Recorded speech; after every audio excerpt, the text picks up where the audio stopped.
Bismillahirrahmanirrahim. Assalamualaikum warahmatullahi wabarakatuh. Perkenalkan, nama saya Gulmayani dengan NIM 221430785. Di sini saya akan menjelaskan jalur metabolisme karbohidrat dimulai dari glikolisis, dekarboksilasi oksidatif, siklus Krebs, dan transport elektron. Nah, yang pertama yaitu ada proses glikolisis. Jadi, glikolisis ini bahan dasarnya yaitu glukosa, sehingga glukosa ini merupakan karbohidrat yang paling sederhana atau monosakarida yang paling sederhana. Glukosa akan mengikat satu fosfat dari ATP atau adenin trifosfat. ATP adalah senyawa yang memiliki 3 fosfat, jadi fosfatnya diambil dari glikosa sehingga berubah menjadi senyawa ADP atau adenin trifosfat. Jadi yang tadi ada 3 fosfat di ATP berubah menjadi ADP, yang fosfatnya tinggal 2. Selanjutnya, karena glukosa mengambil satu fosfat dari ATP, maka glukosa berubah nama menjadi glukosa 6-fosfat. Kemudian glukosa 6-fosfat akan mengalami isomerasi menjadi fruktosa 6-fosfat. Nah, fruktosa 6-fosfat mengikat satu fosfat lagi dari ATP sehingga ATP berubah menjadi ADP, dan fruktosa 6-fosfat berubah menjadi fruktosa 1,6 difosfat. Nah, selanjutnya fruktosa 1,6 difosfat dipecah menjadi 2 senyawa yaitu PGAL. Nah, PGAL akan membentuk senyawa BPGA atau bifosfogiliserat. Pada pengubahan PGAL menjadi BPGA, PGAL akan menghasilkan NADH. Jadi NADH berasal dari NAD+. Selanjutnya BPGA akan membentuk senyawa PGA atau fosfogiliserat yang fosfatnya 1. Jadi PGA kehilangan fosfat. Sehingga mengapa PGA kehilangan satu fosfat itu? Karena fosfatnya bergabung dengan ADP sehingga berubah menjadi ATP. Fosfatnya menjadi 3 karena satu fosfat dari BPGA tadi. Selanjutnya PGA akan diubah menjadi senyawa asam piruvat. Maka asam piruvat ini tidak mengandung fosfat lagi karena fosfatnya bergabung dengan ADP sehingga menghasilkan ATP. Jadi hasil akhir dari glikolisis yaitu 2 ATP, 2 NADH, dan 2 asam piruvat. Kemudian yang tahap kedua yaitu dekarboksilasi oksidatif. Dekarboksilasi oksidatif atau yang biasa disingkat DO merupakan reaksi sebelum masuk di siklus Krebs atau reaksi antara glikolisis dan siklus Krebs. Tempat terjadinya DO yaitu di mitokondria. Proses dekarboksilasi oksidatif yang menjadi bahan dasar yaitu 2 asam piruvat dan 2 asetil-CoA. Pada proses pengubahannya membutuhkan enzim yaitu koenzim A, kemudian menghasilkan 2 NADH. Jadi karena asam piruvatnya ada 2 sehingga asetil-CoA dihasilkan juga 2. Nah, koenzim yang ada di sini juga dibutuhkan ada 2 NADH, di mana NADH berasal dari 2 NAD+, sehingga menghasilkan karbon dioksida. Karena CO2 yang dihasilkan juga 2 CO2, jadi hasil akhir yang dihasilkan dekarboksilasi itu 2 asetil-CoA, 2 NADH, 2 CO2. Jadi asetil-CoA akan menjadi bahan dasar untuk tahap berikutnya. Kemudian yang ketiga ada siklus Krebs. Pada tahap yang pertama, asetil-CoA yang memiliki 2 atom karbon akan mengalami kondenisasi bersama dengan senyawa oksaloasetat yang memiliki 4 atom karbon, sehingga antara gugus asetil dan oksaloasetat membentuk ikatan menjadi senyawa berkarbon 6 yang dikenal sebagai sitrat atau asam sitrat.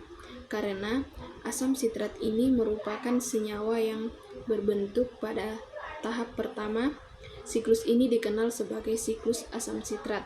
Pada saat pembentukan asam sitrat ini, CoA akan dilepaskan sehingga sitrat tidak memiliki CoA. Enzim yang berperan pada tahap pertama ini adalah sitrat sintase.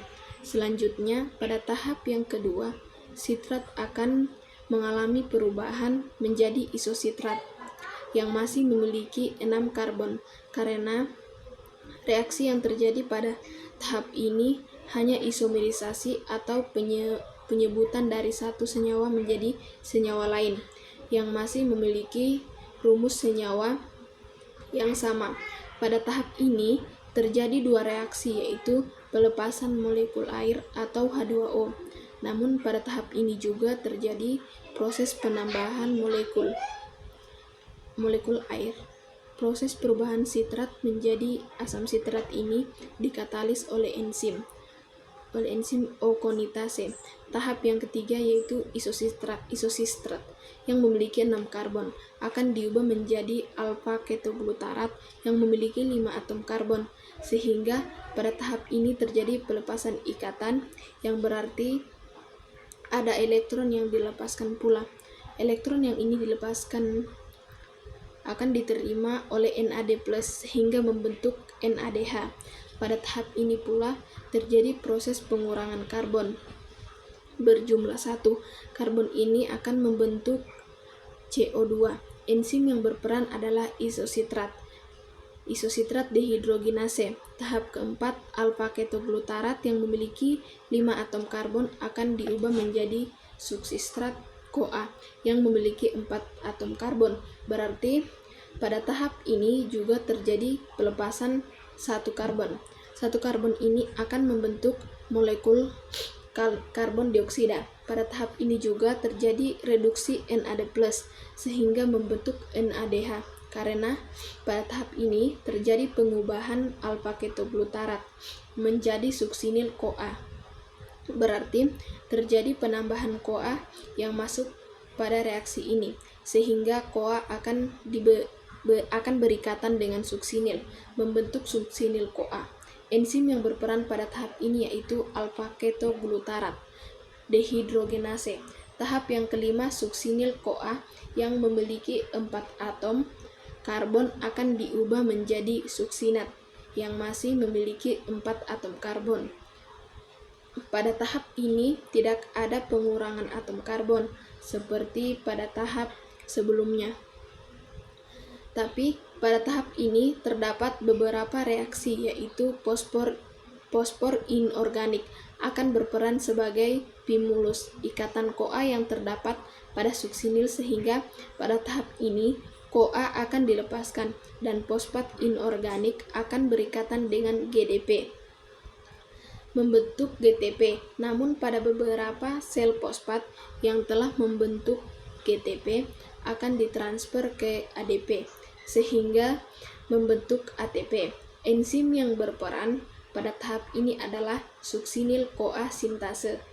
Tahap yang keenam yaitu suksinat yang memiliki 4 atom karbon akan diubah menjadi pumarat yang memiliki 4 atom karbon. Atom karbon pula. Pada tahap ini terjadi pelepasan elektron sehingga elektron akan ditangkap oleh FAD membentuk FADH 2 kali. Enzim yang berperan untuk mengkatalis senyawa suksinat menjadi pumarat adalah suksinat dehidrogenase. Tahap yang ketujuh terjadi perubahan pumarat menjadi malat. Enzim yang berperan pada tahap ini adalah pumarase. Pada tahap ini terjadi penambahan H2O. Tahap ke-8, malat akan diubah kembali menjadi oksaloasetat. Pada tahap ini terjadi pembentukan NADH yang berasal dari FNAD+. Enzim yang berperan dalam tahap ini adalah malat dehidrogenase. Dengan demikian, satu kali siklus menghasilkan 3 NADH, 1 FADH, 2 kali dan 1 ATP. Karena pada dekarboksilasi oksidatif menghasilkan 2 asetil CoA, berarti pada siklus Krebs ini menghasilkan 6 NADH 2 kali dan 2 ATP. Nah, kemudian tahap yang terakhir yaitu transport elektron atau bisa juga disebut sebagai fosforilisasi oksidatif.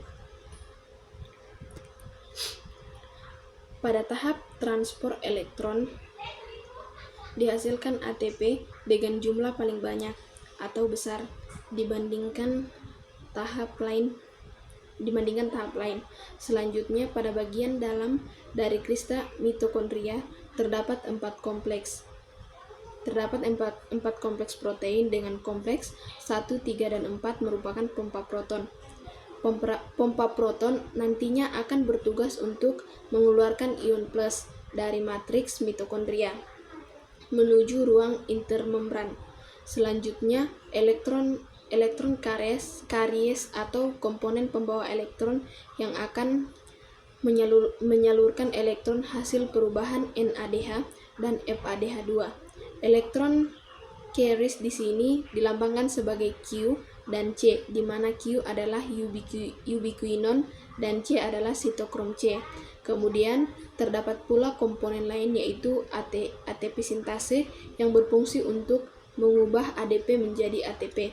Sekarang kita bahas satu persatu fungsi dari kompleks protein pada krista mitokondria. Kompleks proton 1 berfungsi untuk mengubah NADH menjadi NAD+.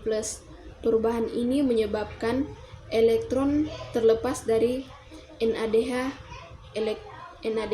Elektron tersebut akan bergerak menuju kompleks proton 1, kemudian menuju elektron karies atau ubiquinon, diantarkan menuju kompleks ketiga, kemudian bergerak menuju sitokrom C, dan masuk kembali melalui kompleks protein 4. Kemudian elektron yang melewati kompleks proton 1, 3, dan 4 yang merupakan pompa proton akan mengaktifkan sisen transport membran sehingga mengirimkan atau memompa ion hidrogen dari dalam matriks mitokondria menuju ruang intermembran mitokondria. Masing-masing pompa proton akan mengirimkan satu ion hidrogen sehingga dari satu molekul NADH yang diubah menjadi NAD+ akan melepaskan 3 ion hidrogen. Ion-ion hidrogen yang terdapat di ruang intermembran akan membuat ketidakseimbangan ion positif dan negatif antara ruang intermembran dan matriks mitokondria, sehingga ion hidrogen akan masuk kembali menuju matriks melalui kompleks ATP sintase. Masuknya hidrogen melalui ATP sintase akan memicu pembentukan ATP dengan pengikatan antara ADP dan P. Tiap satu ion hidrogen yang melewati ATP sintase akan menghasilkan satu ATP, sehingga dapat disimpulkan bahwa 1H+ menghasilkan 1 ATP, 1 NADH melepaskan 3 ion plus, sehingga 1 NADH akan menghasilkan 3 ATP. Dari kesimpulan tersebut, kita dapat menghitung ATP yang terbentuk dari NADH dihasilkan dari tahap-tahap sebelumnya, yaitu 10, sehingga total yang terbentuk pada respirasi aerob berjumlah 10. 10 NADH dikali 3 ATP menjadi 30 ATP dari NADH. Kemudian yang kedua akan diubah menjadi FAD pada kompleks protein 2.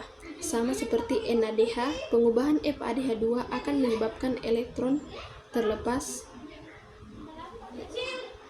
Elektron tersebut akan bergerak menuju kompleks protein 2. Kemudian menuju elektron ubiquinon, diantarkan menuju kompleks protein 3 dan bergerak menuju elektron sitokrom C dan masuk kembali melalui kompleks protein 4.